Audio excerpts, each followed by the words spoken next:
last week someone sent me, or was it about some days ago, someone sent me a message that she tried to make one of the jackets I actually created on this channel, and this was the exact jacket, and she didn't know how exactly I made the sleeve. So today I'm going to do a video to show how to make this beautiful sleeve like you see here in this video. So I'm not going to be using fabric to cut this again. I'm going to use paper so that it's clear and you can really understand how to get a bob sleeve like this.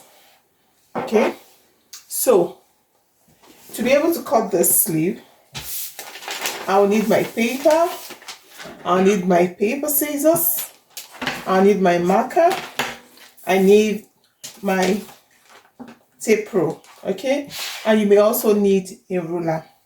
So if you're new to my channel, this is Style with Ufoma Omoluru, and I try to make sewing as easy as possible. So if you've not subscribed, don't forget you need to subscribe so you keep seeing my videos as I post them. And I also love to read from you and hear what you think about the videos. So if you like them, do not forget, please give me a thumbs up. Okay, so to start cutting, I have my paper already segmented.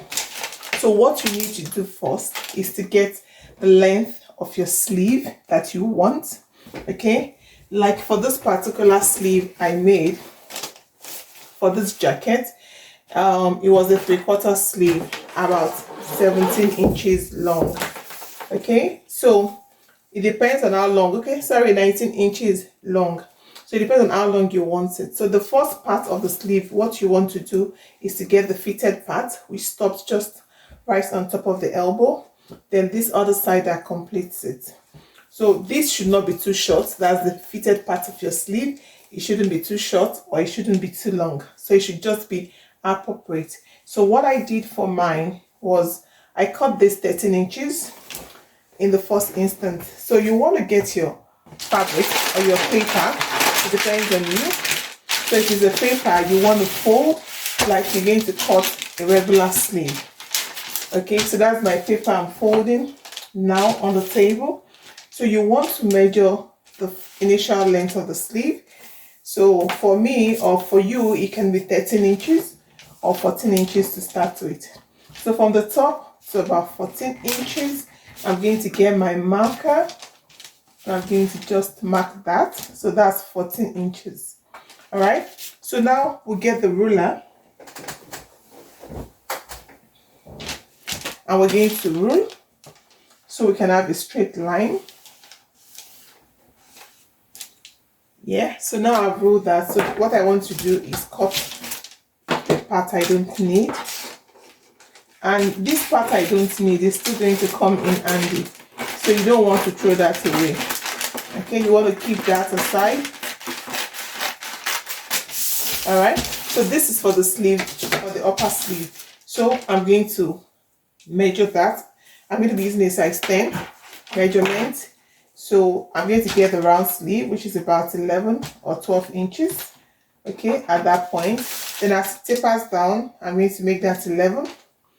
Okay, so get my ruler once again. And I'm just going to roll that. Now make your curve. All right, so now for the curve. Okay, then to that I'm going to add my 1 inch allowance. Don't forget, always leave your sewing allowance. So to that, I'm just going to curve that using my ruler to a point. Okay, not all the way to the top, but as it goes to the top, I'm going to narrow. I'm going to make that also go out to meet the curve of my armhole. So now I'm going to cut this.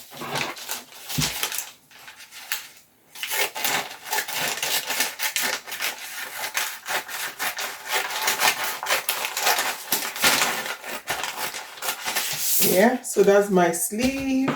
Take off the excess on the width.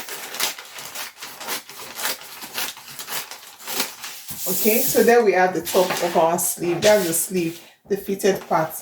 Now, if normally for that bob to really come out, it has to come a bit beneath, towards the mid area of your arm. So to this, I'm going to add like a 10 inches what's it called, bob. I'm going to cut a 10 inches material. If you add 10 inches to this 14, normally it will be 24, but because it's going to be bobbed, it's not going to get to 24. We're going to cut two separate pieces to create our bob at the bottom of your regular sleeve. So the very first one you're going to cut is what we actually determine the length of your sleeve. All right, so now this is the sleeve I've cut, and this is the other part of the sleeve that I said keep, don't throw away. So the total length of the sleeve after sewing is going to be about 19 or 20 inches. It depends on what you want. So I'm going to cut this particular piece of fabric. I'm going to cut it the exact size of the sleeve I have here. Okay, and I'm going to use this to complete the length of my sleeve. So this is 14. Okay, so if I want it 20 inches, then this should be 6 inches, okay, long. Don't forget the same width as the sleeve, but this has to be what will complete the length. So if I need this to be 20 inches, 20 plus 13 inches is going to be 20 inches minus 13 is going to be 7 inches. So I need this to be 7 inches long. Now don't forget I had cut this 14, and why I cut this 14 is because if I sew at the bottom of this, it's going to take away half of an inch, and by the time I add this to my top or to the arm hole of my blouse, it's going to also reduce by half an inch. So that will come to 13. So this as well, by the time I add this to this, I'm going to lose half an inch. And by the time I also add what I need to add to the bottom, I'm going to lose half an inch. So if you needed 7 to complete your sleeve, then you need to cut 8, because after sewing, it's going to become 7. So always make sure your calculation is accurate when you are cutting. You know, when we were in school, a lot of us didn't like maths, but if you want to sew, you need to keep your maths in check. Okay? So you can't really run away from it. So I'm going to measure this now. I'm going to measure 8 inches. The length has to be 8 inches, okay, to complete the length of our sleeve. So now I'm going to get my scissors, and I need to trim off what I don't need, okay, from these bits. Okay, yeah. So now I need to make sure that this and this are of the same width. So I'm going to also trim off the excess on the side. Alright, so now this is ready. We're going to keep this aside. What we want to do now is get another strip of fabric. Now the strip of fabric you're going to get now has to be really long enough, you know, it has to be wider than this to be able to form your bob. So I'm going to fold this into two. I'm going to fold this paper into two, okay, to show you what I mean. Okay, so compared to this, you can see this is not as wide as this part. So this is going to go over this. Okay, so this is going to be the base, and this is what will form the actual bob. So the distance, the difference between the both width is about 6 inches. It can be more. It depends on how full or how you want it to really turn out to be. But for me, for now, we can do with 6 inches. You can make it 10 inches wider. It's okay. It's fine. Now this strip of fabric or piece of fabric you're going to cut now has to be longer than this base, and it has to also be wider than this base. So I'm going to make it, okay, about 3 inches wider. So we're going to get our marker again, and to the exact to this, I'm going to add 3 inches. Okay, I'm going to add 3 inches. Okay, so it's wider, it's longer. Because if you don't make it that way, then you can't create that fullness in the sleeve as you see. So I'm cutting off the excess fabric, paper, sorry. So if you're cutting on paper or fabric, you want to do that. So I'm taking that away. So you see for the sleeve, we need these 3 pieces, 1, 2, 3. So now this has to fit into this. So what we need to do now, if it's a fabric or a paper or a fabric, you're going to notch at that point, okay, at the top of this particular piece. So now you can also notch at the bottom. It's okay. That gives you the right what's it called? It will help you to be more accurate when you need to start sewing. So you know what part is the bottom and which part is the top. So now we're going to start with the bottom. So what you're going to do is right side facing right side. You're going to take this and you're going to fit this whole piece of paper into the bottom. So you can start with a pin.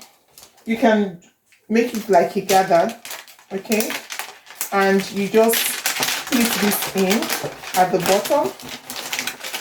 You need to pleat it in, okay? We're going to do that. Just make sure everything goes fit into the bottom piece. That's the whole essence. So it can be gathers, it can be pleats, do what works for you.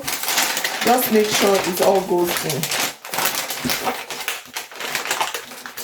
Okay. And I'm going to do the same thing on the other side as well.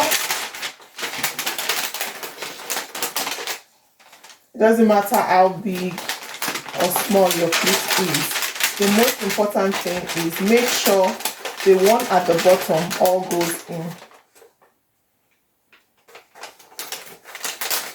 Okay, so once you've done that, assuming it's your fabric, what you're going to do now is you're going to flip over. So when you flip over, you're going to get this, as you can see, at the bottom. Okay, so you're going to look something like this. Now you're going to now flip on top again. So this at the bottom, the stitches are invisible. So what you now have at the top, you're going to pleat in again to fit into the bottom. We need to pleat that in.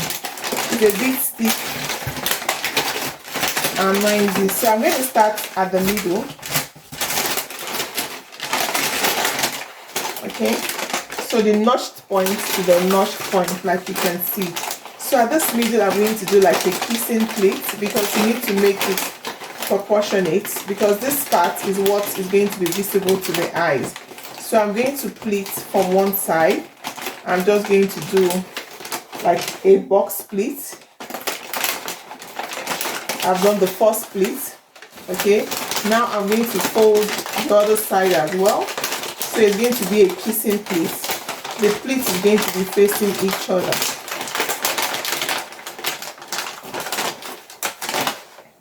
So just like that. Okay, and I'm going to also do another pleat here. So you pick the edge, okay, make sure that sticks there so that it's equal. Then you form a box pleat or just a pleat there. It depends on what works for you or the effect you are going for. So I'm going to pleat this as well and make sure everything fits in nicely. Okay, so just like that. So you pin and you do the same thing to the other side. Okay, so you start at the end. Make sure the two ends are even.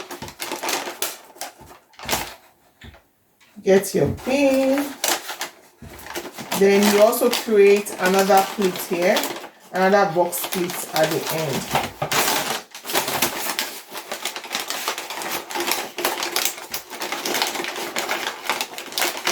The paper is quite stiff, so it's not as flexible as it would have been if it was fabric. I'm quite noisy too. Okay, so I'm just going to pleat that in. Make sure your pleat faces each other just like that. The two pleats are opposite, just like the way I've pleated it to form a box pleat. So you can see, if it was a fabric, you would have noticed it form the bulb. So the inside is going to look like this, and the outside is going to look this way. So all you want to do at this point is get your sleeve, the bottom of your sleeve, and you're going to attach this to this and just sew. So when you sew, then you get your sleeve, your bob sleeve. So you now close the sides. So once you do this, you're going to get exactly this kind of sleeve.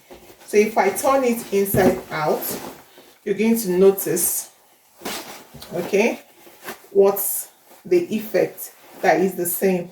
So at the bottom is all closed, but at the top here you're going to have your stitches. So you want to get your overlocker machine and you finish the stitches. So that's how you make your beautiful bulb pleated sleeve.